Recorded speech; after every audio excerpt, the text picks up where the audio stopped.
একটা ছেলে ছুটে এসে কাঁচটা ঠুকলো, কাঁচটা খুললাম, স্যার আমি হিন্দুদের ছেলে, আমি আপনার অনেক বক্তব্য শুনি, খুব ভালো লাগে, কোথায় যাচ্ছেন? আমি আপনাদের গ্রামের নাম করলাম, এখানে আমার প্রোগ্রাম আছে।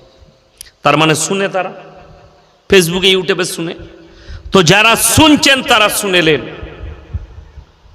রবীন্দ্রনাথ ঠাকুর পণ্ডিত হয়েছেন স্কুলে পড়ে না না পড়ে? কথা বলেন। পড়ে। কাজী নজরুল ইসলাম পণ্ডিত হয়েছে পড়াশোনা করে।